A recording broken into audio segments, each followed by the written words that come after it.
عبدالعزیز کی تلاش میں مجھے دوپہر ہو گئی۔ چوتھے ٹھکانے پر آخر کار وہ مل ہی گیا۔ رات تم کہاں تھے؟ یوسف کے فارم پر۔ پھر تو تمہیں معلوم ہو گیا ہوگا کہ رات وہاں کیا ہوا تھا۔ کچھ بھی نہیں، وہ جیراڈ سے بات کرنے گیا تھا اور 5 لاکھ فرینک کے عوض ایلیزا کو اس کے حوالے کرایا۔ وہ تمہارے سامنے واپس آیا تھا؟ ہاں ہاں، پر تم اس کے بارے میں اتنا پریشان کیوں ہو؟ آج صبح سویرے شہر کے گنجان آباد علاقے میں ایک کار بری طرح جلتی ہوئی پائی گئی تھی۔ مجھے خبر ملی ہے کہ وہ یوسف کی گاڑی تھی۔ شاید انہوں نے جھلاہٹ میں خالی کار کو آگ لگا دی ہوگی۔ کس کی بات کر رہے ہو؟ میں نے مختصر الفاظ میں اسے یوسف کی کامیابی کی کہانی سنا دی۔ تو تم نے اس لڑکی کو زندہ ہی چھوڑ دیا؟ میرا خیال تھا وہ لبنان میں زیادہ مناسب رہتی۔ میں نے بہت سوچ سمجھ کر فیصلہ کیا ہے۔ عبداللہ نے مجھے فیصلے کا اختیار دیا تھا۔ میں نے قدر سختی اختیار کرتے ہوئے کہا، اوہو، میں تنقید نہیں کر رہا، تمہارے فیصلوں کا تو ہم سبھی احترام کرتے ہیں۔ وہ بوکھلا کر بولا، میں تم سے شاہدہ کے بارے میں کچھ جاننا چاہتا ہوں۔ اس سے ملنے کے بعد تم ہم لوگوں سے لا تعلق ہو جاؤ گے اور لیبیا کے لیے روانگی میں وہ تمہاری رہنمائی کرے گی۔ پر وہ ہے کون؟ پیشہ ور کارکن ہے، کبھی کبھار ہمارے لیے بھی کام کرتی رہی ہے۔ تمہارے نزدیک وہ قابل اعتماد ہے؟ قابل اعتماد نہ ہوتی تو تمہارے ساتھ لگائی نہ جاتی۔ بس اس کے ہمراہ منشیات سے بچ کے رہنا، وہ ہر ایک کو بہت جلدی دھندے سے لگا دیتی ہے۔ ان دنوں وہ اور کہاں کام کر رہی ہے؟ بیکار تھی، ایک ڈرگ ریکٹ اسے کیریئر کے طور پر استعمال کرتا ہے، مہینے میں 1-2 بار وہ منشیات لے کر باہر جاتی رہتی ہے۔ پر تم اس کے بارے میں اتنا قریت کیوں کر رہے ہو؟ وہ منشیات والوں کے کس گروہ کے لیے کام کرتی ہے؟ یورپ میں نشاور ادویات کی تجارت پر عملاً ایک ہی گروپ کی اجارہ داری ہے۔ چھوٹی موٹی پارٹیاں بھی اپنا منگوایا ہوا مال اسی کو دے دیتی ہیں۔ اور وہ میڈم باوری کا گروپ ہے؟ میں نے معنی خیز لہجے میں پوچھا، تم نے کہاں سنا اس کے بارے میں؟ اس عورت کے بارے میں کچھ بتا سکتے ہو؟ اس کے تو آدمی خود اس کے بارے میں نہیں جانتے، تو بھلا میں کیا بتا سکوں گا؟ یہ نام کب سے سننے میں آ رہا ہے؟ مجھے تو خود فرانس آئے 6 سال ہوئے ہیں۔ ویسے سنا ہے کہ میڈم باوری دوسری جنگ عظیم کے بعد ہی میدان میں کودی تھی۔ میں خاموش رہ کر سگریٹ سلگانے لگا، مگر عبدالعزیز مجھ سے کچھ پوچھنے کے لیے بے چین تھا۔ آخر کار وہ بول ہی پڑا، شاہدہ سے تم مادام باوری تک کیسے پہنچ گئے؟ مادام باوری کو میرا سر مطلوب ہے۔ نہیں، اسے تم سے کیا دشمنی ہے؟ ہو ہی گئی ہے، اور کسی کو میری تلاش پر بھی لگا دیا گیا ہے۔ او میرے خدا، کہیں تم یہ تو نہیں سمجھ رہے کہ شاہدہ مادام کے اشاروں پر ہم لوگوں میں گھسی ہے؟ مجھے یہی شبہ ہے، اور میں جاننا چاہتا ہوں کہ اسے کس قیمت پر میرے ساتھ لگایا گیا ہے۔ عبدالعزیز کا چہرہ پھیکا پڑ گیا۔ اگر تمہیں اس پر شبہ ہو گیا ہے تو آج اس سے ملاقات منسوخ کر دو، میں کوئی دوسرا انتظام کر دوں گا۔ اب تو میں اس لڑکی سے ضرور ملوں گا، مگر ملنے سے پہلے یہ جاننا چاہتا ہوں کہ اسے کس بنا پر میرے معاملے میں اعتماد میں لیا گیا ہے۔ وہ ابھی تک تمہاری اصلیت سے واقف نہیں ہے۔ میں نے صبح ہی تمہارے کاغذات اسے پہنچائے ہیں، جن میں تمہارا نام پیٹر سائمن درج ہے، اور اس کے علاوہ وہ کچھ نہیں جانتی کہ تمہیں طرابلس پہنچنا ہے۔ تمہارے درمیان ہونے کے باعث وہ یہ بھی جانتی ہے کہ میرا تعلق افواج آزادی فلسطین سے ہے، اور پھر وہ پیغام لے کر راڈرک کے پاس گئی تھی، جو فرینڈز آف فلسطین کا سرگرم رکن ہے۔ وہ ضرورت سے زیادہ جان چکی ہے۔ عبدالعزیز کا مدافعانہ رویہ میرے شبہات کو تقویت پہنچا رہا تھا۔ مجھے یہ بتاؤ کہ میرے لیے اس کا نام کس نے تجویز کیا تھا، اور نام تجویز کرنے والا میرے بارے میں کیا جانتا تھا؟ شاہدہ کا نام علی نقی نے تجویز کیا تھا۔ وہ کون ہے؟ پیرس میں ساوک کا چیف ایجنٹ ہے، جو شاہ ایران کی ذاتی خفیہ فورس ہے۔ عبدالعزیز کی پیشانی پر سخت سردی کے باوجود پسینے کے قطرات چمکنے لگے۔ میں نے اسے سرسری طور پر ذکر کیا تھا کہ مجھے ایک اہم مشن کے لیے کسی کی خدمات درکار ہیں، تو اس نے شاہدہ کا نام تجویز کیا، جو میں نے اس وجہ سے قبول کر لیا کہ وہ پہلے بھی ہمارے لیے کام کرتی رہی تھی۔ علی نقی کیسے کردار کا آدمی ہے؟ خاصا بدنام ہے۔ عبدالعزیز نے مجھ سے آنکھیں چراتے ہوئے کہا، مادام سے اس کا کوئی تعلق؟ مجھ سے زبردست چوک ہوئی، بہت زبردست چوک ہوئی ہے مجھ سے۔ وہ مادام باوری کا مال سفارتی سہولتوں کی آڑ میں درآمد کرتا ہے، جس سے اسے بھاری مالی فائدہ حاصل ہوتا ہے، مگر میں حلف اٹھا سکتا ہوں کہ میں نے علی کو تمہارے بارے میں ایک لفظ بھی نہیں بتایا تھا۔ مجھے افسوس ہے عبدالعزیز کہ تم نے ایک بہت غلط کام کیا ہے۔ کاش کہ میرے اندیشے غلط ہوں۔ میں ابھی اور اسی وقت علی نقی سے ملنا چاہتا ہوں، مگر مجھے یہ تو بتاؤ کہ تمہارے اندیشے کیا ہیں؟ وہ رو دینے والے آواز میں بولا۔ میں چند لمحوں تک تحرم آمیز نظروں سے اس کی ارق آلود چہرے کی طرف دیکھتا رہا۔ مجھے اپنے گرد بہت تنگ گھیرا محسوس ہو رہا ہے۔ میرے سفری کاغذات تازہ تصویر سمیت شہادہ تک پہنچ چکے ہیں۔ بن حیان کے قتل کے بعد زیر زمین دنیا میں اسرائیل سے ہمدردی رکھنے والے ہر شخص کو یہ معلوم ہے کہ میں پیرس میں موجود ہوں۔ مادام باوری کی ایک رکن علی نقی کے ذریعے تمہارے گروپ میں محض اس لیے گھسائی گئی ہوگی تاکہ وہ قریب رہ کر میرا سراغ نکال سکے، مگر اس کی یہ خوش قسمتی ہے کہ تم نے اسے براہ راست میرے ساتھ ملوث کر دیا۔ اور دوسری طرف اسرائیلی سیکرٹ ایجنٹ بھی یہاں موجود ہیں۔ مادام جانتی ہے کہ وہ بھی میرے لہو کے پیاسے ہیں، لہٰذا وہ شاہدہ سے ملنے والی معلومات انہیں بڑھا دے گی۔ اور مجھے تو چھوڑو، اگر علی نقی بددیانتی پر اتر آئے نا تو وہ چند سکوں کے عوض تمہیں اور تمہارے ساتھیوں کو اسرائیلیوں کے ہاتھوں جان سے مروا دے گا۔ میری نظر اتنی گہرائی تک نہیں پہنچی تھی۔ میں اپنی غلطی پر نادم ہوں۔ تمہارے لیے اب بھی وقت ہے۔ میں شاہدہ سے تمہارے کاغذات لے آتا ہوں۔ تم فوراً کار سے روانہ ہو جاؤ اور پیرس سے دور نکلنے کے بعد پہلی پرواز سے فرانس سے بھی نکل جاؤ۔ میرے لیے اس وقت علی نقی زیادہ اہم ہے۔ میں اسی وقت اسے پکڑنا چاہتا ہوں۔ میرے فرار کی راہ تو ہر وقت کھلی رہے گی۔ میری دانست میں عبدالعزیز کی واحد غلطی یہ تھی کہ اس نے اپنی عقل کے بجائے علی نقی کے مشورے پر انحصار کیا تھا۔ وہ اپنی کوتاہی پر اس قدر شرمسار تھا کہ مزید کچھ کہے بغیر میرے ساتھ چلنے کے لیے تیار ہو گیا، اور چند ثانیوں بعد ہم اپنے اپنے خیالات میں کھوئے علی نقی کی رہائش گاہ کی طرف جا رہے تھے۔ مجھے اگر ذرا بھی شبہ ہو جاتا کہ اسرائیلی سیکرٹ سروس کے علاوہ مادام بواری سے بھی تمہاری ٹھن گئی ہے تو علی نقی کو ہرگز اعتماد میں نہیں لیتا۔ مادام مارفیا کے بغیر زندہ نہیں رہ سکتی۔ اس کا تمام وقت بستر پر گزرتا ہے، مگر اس کا شوہر میری وجہ سے مارا گیا اور اب وہ میری دشمن ہو گئی۔ یہ خبر مجھے کل رات ہی ملی تھی۔ تم بتا رہے ہو کہ وہ اس قدر بے بسی کی زندگی گزار رہی ہے، مگر منشیات کی دنیا میں اس کے نام کا ڈنکا بج رہا ہے۔ مادام اب صرف ایک نام ہے جسے اس کا شوہر استعمال کر رہا تھا۔ شوہر کی موت کے بعد ایک ایسی لڑکی ریکٹ کی سربراہی کر رہی ہے جس سے اصلی مادام بواری خود بھی واقف نہیں ہے، صرف اس کا ایک فون نمبر جانتی ہے۔ یہ سب عبداللہ کے علم میں ہے۔ میں تمہیں اسی لیے ساری باتیں بتا رہا ہوں تاکہ تم اسے بتا سکو۔ مجھے تو شاید جانے سے پہلے اس سے ملنے کا موقع بھی نہ مل سکے۔ اب تم علی کے پاس کیوں جا رہے ہو؟ میں جاننا چاہتا ہوں کہ وہ اس معاملے میں خود کہاں تک ملوث ہے اور شاہدہ کا نام اس نے کس قیمت پر تجویز کیا تھا۔ وہ بہت خود سر اور بے رحم آدمی ہے، آسانی سے راہ پر نہیں آئے گا۔ اس کا مجھے اندازہ ہے۔ میرا خیال ہے کہ مادام کی جانشین نے علی نقی کا انتخاب محض اس وجہ سے کیا کہ اس کے فلسطینیوں سے روابط ہیں۔ اسے براہ راست یہی ہدایت ملی ہوگی کہ تمہاری صفوں میں گھس کر صفدر علی کا سراغ لگائے، مگر مقدر نے اسے ایک موقع فراہم کر دیا اور اس نے شاہدہ کو تم سے ملوا دیا۔ شاہدہ کا نام تجویز کرنے کا سبب یہ بھی ہو سکتا ہے کہ میری تلاش میں مادام بواری کی ہدایت شاہدہ نے ہی علی نقی تک پہنچائی ہوں گی، مگر ان سوالات کے واضح جواب وہ خبیث خود ہی دے گا۔ ایسا نہ ہو کہ اس معاملے کی وجہ سے ساوک سے بھی ہماری محاذ آرائی شروع ہو جائے۔ اس کا لہجہ تشویش آمیز تھا۔ تو اس وقت ساوک سے تمہاری تنظیم کے کیسے مراسم ہیں؟ بظاہر ساوک ہمارے اور اسرائیلیوں کے معاملے میں قطعی غیر جانبدار ہے، مگر ایران واحد مسلم ملک ہے جس کے اسرائیل سے دوستانہ سفارتی تعلقات ہیں۔ اگر ہم نے انہیں کوئی بہانہ فراہم کر دیا تو وہ سارے وسائل کے ساتھ ہمارے پیچھے لگ جائیں گے۔ ساوک کے معاملے میں تمہارے بڑوں کی کیا پالیسی ہے؟ سوئے ہوئے آدم خور شیر کے دہانے میں ہاتھ نہ ڈالا جائے۔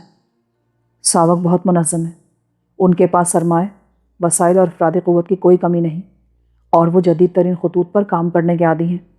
اگر ہماری ان سے چل گئی نا تو اسرائیل کا مقابلہ تو دور کی بات ہے، ہمارا دفاع تک مشکل ہو جائے گا۔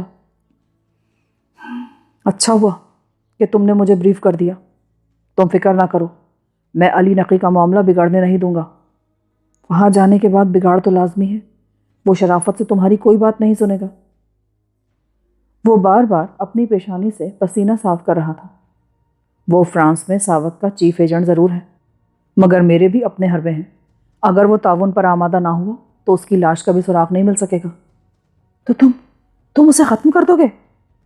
صرف اسی طرح ساوک اور پی ایل اے کے تعلقات خراب کیے بغیر موجودہ گتھی کو میں سلجھا سکتا ہوں۔ میرے جواب پر عبدالعزیز نے یوں تھوک نکلا جیسے اس کے حلق میں کوئی چیز پھنس گئی ہو، مگر اس نے مزید کوئی تبصرہ نہیں کیا۔ تم کچھ پریشان ہو گئے ہو؟ میں نے اسے ٹوکا۔ علی نقی پیرس میں شاہانہ ٹھاٹ سے رہتا ہے۔ اس کی حویلی میں ملازمین اور محافظوں کی پوری فوج موجود ہے، اور میں نے سنا ہے کہ اس کے استقبالیہ ہال میں 4 خفیہ کیمرے نصب ہیں جو اس کے پاس جانے والے ہر ملاقاتی کی پوری فلم بناتے ہیں، اور علی کا سیکیورٹی کمانڈر ہر فلم خود دیکھتا ہے۔ یعنی اس کی کچھار میں ہم بے بس ہوں گے؟ وہاں اس سلجھ کر ہم نہ صرف نقصان میں رہیں گے بلکہ رازداری بھی برقرار نہیں رہ سکے گی۔ تو اسے باہر بلا لو۔ فون پر گفتگو کی تو وہ ٹیپ کیے جانے کا خدشہ ہے۔ ایک بار اس نے خود بتایا تھا کہ وہ ہر فون ٹیپ کرتا ہے اور 24 گھنٹے بعد غیر ضروری ٹیپ ضائع کر دیے جاتے ہیں۔ ایسے انتظامات تو شاید فرانس کے ایوان صدارت میں بھی نہیں ہوں گے۔ وہ بہت سے سربراہان مملکت سے زیادہ بہتر زندگی گزار رہا ہے۔ اس کی بلٹ پروف رولز رائس میں بھی بے شمار شعبے نصب ہیں۔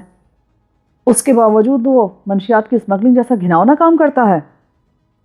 وہ تمام آسائشیں تو اسے ساوک کے چیف ایجنٹ کے طور پر سرکاری خرچ پر ملی ہوئی ہیں، اور غیر قانونی دھندوں کے ذریعے وہ ذاتی بینک بیلنس بڑھا رہا ہے۔ میں نے کچھ سوچتے ہوئے کار سڑک کے کنارے روک دی۔ تم اس سے عموماً کہاں ملتے ہو عبدالعزیز؟ وہ ہر شام چند مخصوص ہوٹلوں میں ضرور جاتا ہے۔ تو پھر ہم شام ہونے کا انتظار کریں گے۔ یہ بہت مناسب فیصلہ ہے، مگر یہ وقت برباد کرنے کے بجائے میں دور سے علی نقی کی رہائش گاہ کا جائزہ لینا چاہتا ہوں۔ اس وقت شام کے 4 بجے تھے، مگر مطلع ابر آلود ہونے کی وجہ سے فضا میں کہر آلود دھندلا پھیلا ہوا تھا۔ سرد ہواؤں میں بھی قدرے شدت پیدا ہو گئی تھی، جس کے باعث ٹریفک میں تو شاید کوئی کمی واقع نہیں ہوئی تھی، مگر پیدل چلنے والے خال خال ہی نظر آ رہے تھے۔ تھوڑی دیر بعد ہی ہماری کار ایک نہایت نفیس رہائشی علاقے میں داخل ہوئی، جہاں ہر مکان بلا مبالغہ کئی ایکڑ رقبے پر پھیلا ہوا تھا۔ ہم اس وقت پرشین پیلس کی فصیل کے قریب ہیں۔ میں نے کار کی رفتار قدرے کم کر دی تاکہ اس پرشکو عمارت کا تفصیلی جائزہ لے سکوں۔ شارع کی جانب احاطے کی وہ دیوار بہت دور تک پھیلتی چلی گئی تھی۔ دیوار کی بلندی کم از کم 10 فٹ تھی۔ اس پر سب سنگ مرمر کی چمکتی ہوئی بڑی بڑی سلیں نصب تھیں۔ اس دیوار کے ساتھ والی فٹ پاتھ پر بھی شاید پرشین پیلس کے مکینوں نے اپنے خرچ سے عمدہ ٹائلیں لگوائی تھیں تاکہ عمارت کے حسن کو 4 چاند لگ سکیں۔ فٹ پاتھ کے سرے پر سفید گملوں کی قطار سجی ہوئی تھی، جس میں رنگ برنگے پھول بہار دکھا رہے تھے۔ سبز پتھر کی 10 فٹ بلند دیواروں پر مزید 4-5 فٹ بلند ایلومینیم کا جنگلہ نصب تھا، جو بڑی فنکاری کے ساتھ بنایا گیا تھا۔ اور پھر ہماری کار اس دیوار کے وسط میں نصب دیو ہیکل پھاٹک کے سامنے سے گزری۔ پھاٹک پر پیتل کی چمکتی ہوئی چادروں پر ابھرا ہوا ایران کا شاہی نشان نصب تھا، اور پھاٹک کے ایک ستون کی جگہ سائرس اعظم کا 15-16 فٹ بلند پتھر کا مجسمہ استادہ تھا۔ علی نقی اس محل پہ رہتا ہے؟ میں نے حیرت سے پوچھا۔ عبدالعزیز نے اپنے سر کو اسبات میں جنبش دیتے ہوئے کہا، میں نے سنا ہے کہ احاطے پر لگے ہوئے المونیم کے جنگلے میں ہر وقت برقی رو دوڑتی رہتی ہے تاکہ کوئی دیوار پھاند کر اندر داخل نہ ہو سکے۔ پرشین پیلس کے بارے میں سفارتی حلقوں میں بھی پراسرار کہانیاں گشت کرتی رہتی ہیں، مگر حقائق بہت کم لوگ جانتے ہیں۔ اس قدر رازداری کی کیا ضرورت ہے بھلا؟ بظاہر تو ساوک شاہ ایران کی خفیہ پولیس فورس ہے، مگر شاہ کے مخالفین کا دعویٰ ہے کہ ساوک شاہ کے مخالفین کو اغوا کر کے ہلاک کر دیتی ہے۔ وہ اسے خونی بھیڑیوں کا غول قرار دیتے ہیں۔ اتنے سنگین الزام کی کوئی بنیاد تو ہوگی۔ لوگ کہتے ہیں کہ شاہ کے ہوتے ہوئے ساوک کے خلاف کوئی بات ثابت نہیں کی جا سکتی، مگر وہ شاہ کے ان سینکڑوں مخالفین کا حوالہ ضرور دیتے ہیں جو اچانک غائب ہو جاتے ہیں اور ان کا کوئی سراغ نہیں ملتا۔ سیاسی مخالفوں کی گمشدگیوں کا یہ سلسلہ برسوں سے جاری ہے، اور آج تک ان میں سے کسی کی بھی لاش نہیں مل سکی۔ ایران ہمارے گہرے دوستوں میں شامل ہے۔ مجھے یقین نہیں آتا کہ ان قصوں میں کوئی صداقت بھی ہوگی۔ یہ سب سنی سنائی باتیں ہیں، اور ان کا تعلق ایران سے نہیں بلکہ ساوک سے ہے۔ ہو سکتا ہے یہ الزامات سرے سے ہی بے بنیاد ہوں، مگر سرکاری طور پر کبھی بھی ساوک پر عائد کیے جانے والے الزامات کی تردید نہیں کی گئی۔ اس اثنا میں ہماری کار پیلس سے آگے نکل چکی تھی، اور مجھے یہ اندازہ قائم کر کے شدید کوفت ہوئی تھی کہ ساوک کے چیف ایجنٹ علی نقی کی رہائش گاہ پر چوری چھپے داخل ہونے کا کوئی امکان نہیں تھا۔ عبدالعزیز کی زبانی ساوک کے مقامی چیف ایجنٹ کا نام سننے کے بعد میں سمجھا تھا کہ وہ کوئی زیادہ غیر معمولی شخص نہ ہوگا، اور میں تھوڑی سی جدوجہد کے بعد اس کی زبان سے اپنے مطلب کی باتیں اگلوا سکوں گا۔ مگر بعد میں سامنے آنے والی صورتحال سے ظاہر ہو رہا تھا کہ علی نقی کسی بھی طرح بن حیان سے کم نہیں تھا، اور غالب امکان یہ نظر آ رہا تھا کہ علی نقی سے الجھنے کے بعد میرے لیے فرانس سے فوری نکاسی کا مسئلہ کھٹائی میں پڑ جائے گا۔ پرشین پیلس سے واپسی کے دوران میں نے اس بارے میں ہر پہلو پر غور کیا اور آخر کار اس نتیجے پر پہنچا کہ فوری طور پر مجھے علی نقی کو بھول جانا چاہیے اور طے شدہ پروگرام کے مطابق شاہدہ سے مل کر فرانس سے نکلنے کی کوشش کرنی چاہیے۔ اور شاید عبدالعزیز بھی اس وقت انہی خطوط پر سوچ رہا تھا، کیونکہ طویل خاموشی کے بعد اس نے پرخیال لہجے میں مجھے مخاطب کیا۔ کیا یہ ممکن نہیں کہ تم علی نقی کو بھول کر فرانس سے نکلنے پر اپنی توجہ مرکوز کرو؟ نہ صرف ممکن ہے بلکہ یہی صورت زیادہ مناسب بھی ہے، مگر میری سمجھ میں ایک بات نہیں آتی۔ وہ کیا؟ اگر تم نے میری سفری دستاویزات تیار کرا ہی لی تھی تو پھر شاہدہ یا کسی اور کو درمیان میں لانے کی کیا ضرورت تھی؟ اس کا صحیح علم تو مجھے بھی نہیں ہے، مگر یہ پیچیدہ طریقہ کار شاید تمہیں خطرات سے دور رکھنے کے لیے اختیار کیا گیا تھا۔ فرضی نام سے رازدارانہ طریقے پر سفر کرنے میں کون سا خطرہ لاحق ہو سکتا تھا؟ بن حیان کا قتل کا معاملہ ایسا نہیں تھا جسے اسرائیلی فراموش کر سکیں۔ پیرس کے علاوہ مضافات میں بھی تمہاری تلاش کی مہم جاری ہے۔ شاید ہائی کمان ہمیں تمہاری روانگی کے معاملے سے اس لیے لا تعلق رکھنا چاہتی تھی کہ بعد میں اگر ہم میں سے کوئی اسرائیلیوں کے ہاتھ لگ بھی جائے تو انہیں تمہاری اگلی منزل کا علم نہ ہو سکے۔ میری اگلی منزل تو کھلا ہوا راز ہے۔ ظاہر ہے کہ میں لیبیا کے علاوہ کہاں جا سکوں گا؟ میں اپنی تنظیم کے طریقہ کار سے بخوبی واقف ہوں۔ میرا خیال ہے تمہیں براہ راست لیبیا کے بجائے کہیں اور ہی پہنچایا جاتا۔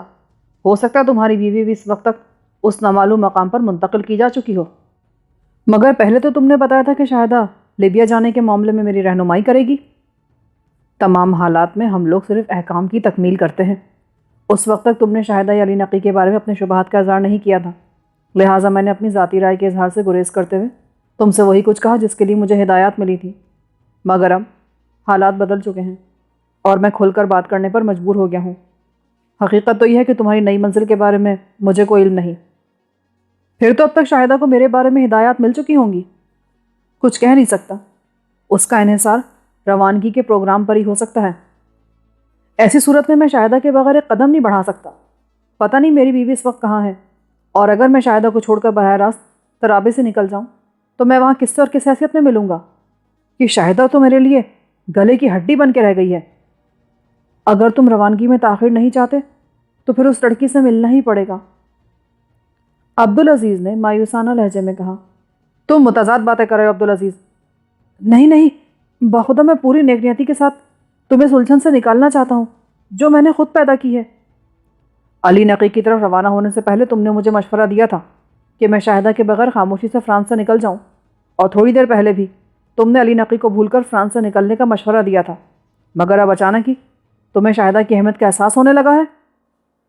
پہلا مشورہ تو شاید میری اضطراری حماقت تھی۔ شاہدہ کے بغیر تم فرانس سے نکلے تو صحیح لوگوں میں پہنچنے کے باوجود اپنی شناخت نہیں کرا سکو گے۔ البتہ یہ ضرور کہوں گا کہ اس وقت علی نقی کو بھول ہی جاؤ۔ مجھ سے خطرناک غلطی ہونی تھی اور وہ ہو گئی۔ میں دامن بچا کر کسی بھی وقت اس سے اپنا حساب برابر کر دوں گا۔ کیا یہ ممکن نہیں کہ میں عبداللہ سے کوئی خط لے کر براہ راست طرابلس سے چلا جاؤں اور تم اپنے اوپر والوں کو نئے پروگرام سے باخبر کر دو؟ طرابلس میں عبداللہ کے ہی نہیں میرے بھی کئی دوست ہیں اور وہ سب تمہارے بہترین میزبان ثابت ہوں گے، مگر تنظیم کے معاملات میں میری یا عبداللہ کی کوئی بھی تحریر بے اثر ہوگی۔ لیبیا والے براہ راست بیروت کے مرکز سے ہدایات حاصل کرتے ہیں اور تمہیں اس وقت تک فرانس میں ہی رکنا ہوگا جب تک بیروت تمہارے نئے پروگرام کی منظوری نہ دے دے۔ اب تم سب کچھ بھول جاؤ۔ تم نے شاہدہ کو میرا رہنما مقرر کیا ہے اور میں اسی کی ہدایات پر عمل کروں گا۔ میں نے بیروت کو شاہدہ کے بارے میں اطلاع دے دی تھی اور اب وہیں سے اسے احکام ملیں گے۔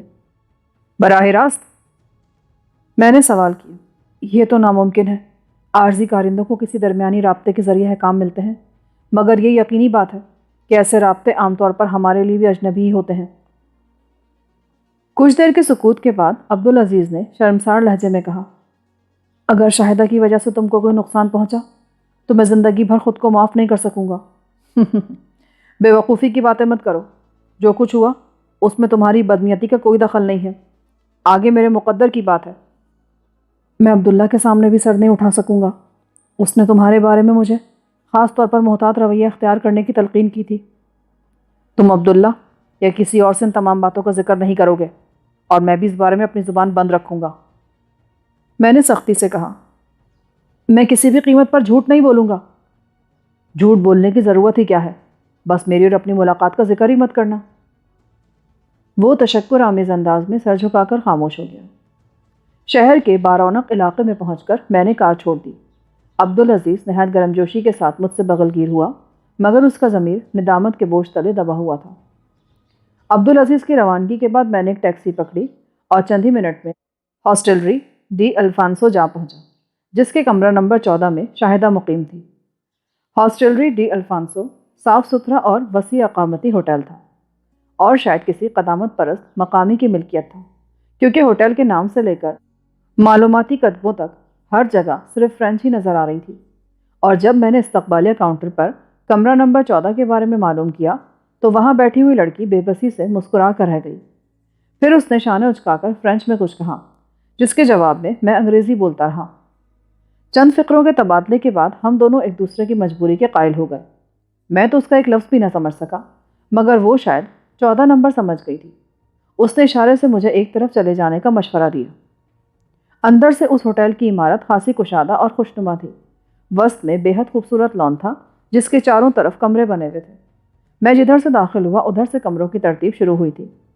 خاصی دور گزر جانے کے بعد میں نے کمرہ نمبر 12 دیکھا، اور پھر اس سے ملک دروازے پر 14 نمبر دیکھ کر میں چونک پڑا۔ میں چند قدم پیچھے ہٹ کر 12 کو بغور دیکھنے لگا، اور پھر مجھے یقین کرنا پڑا کہ وہاں 13 نمبر کمرے کا سرے سے وجود ہی نہیں تھا۔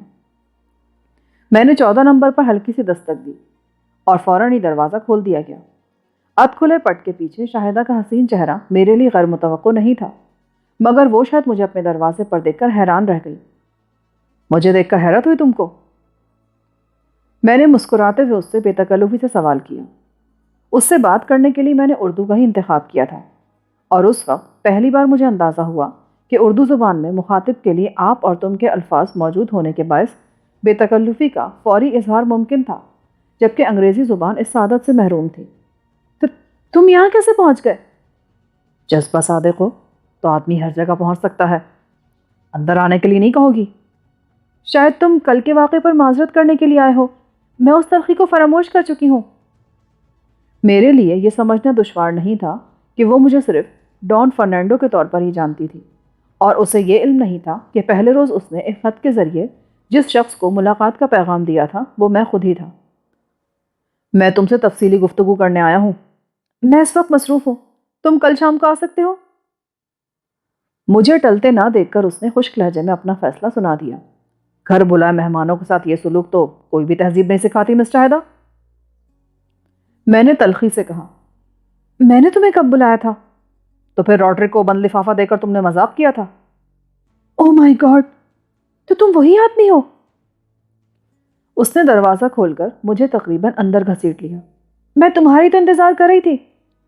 تم یہ کہنا چاہتی ہو کہ تمہیں میرے بارے میں کچھ نہیں بتایا گیا تھا؟ میں نے کمرے میں داخل ہو کر ایک کرسی پر دراز ہوتے ہوئے کہا، مجھے صرف اتنا معلوم تھا کہ جیمز بائرن نامی کوئی آدمی پیغام کے نتیجے میں مجھ تک پہنچے گا اور ایک کوڈ بتائے گا، اور تم کوڈ سنے بغیر مجھے واپس کر رہی تھی۔ نام کے بعد ہی تو کوڈ کی نوبت آتی۔ میں تو تمہیں ڈان فرنینڈو کے نام سے جانتی ہوں۔ کیا میرے سفری کاغذات پر کوئی تصویر نہیں ہے؟ تصویر تو اب لگانی ہوگی۔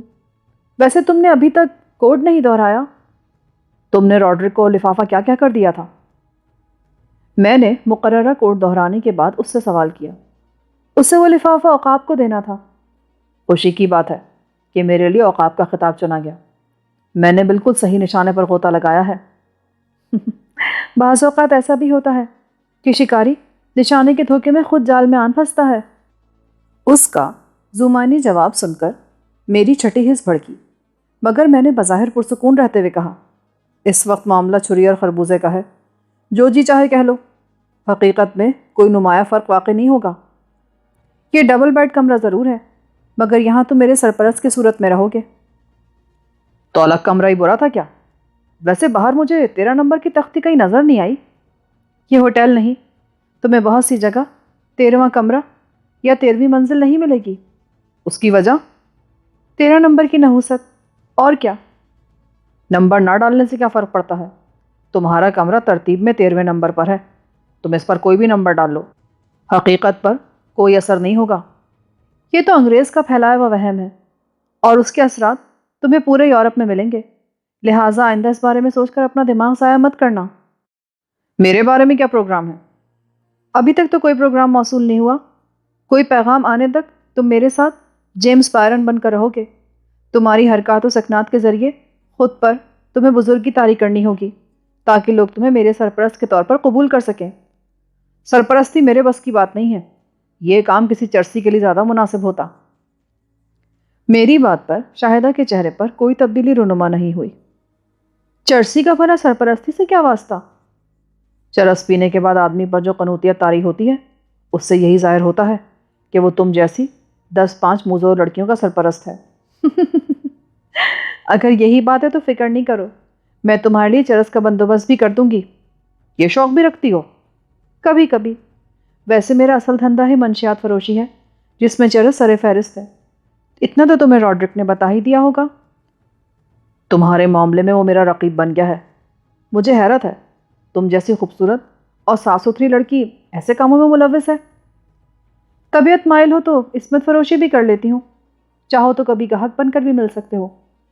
تمہاری زبان سے باتیں زہر لگ رہی ہیں۔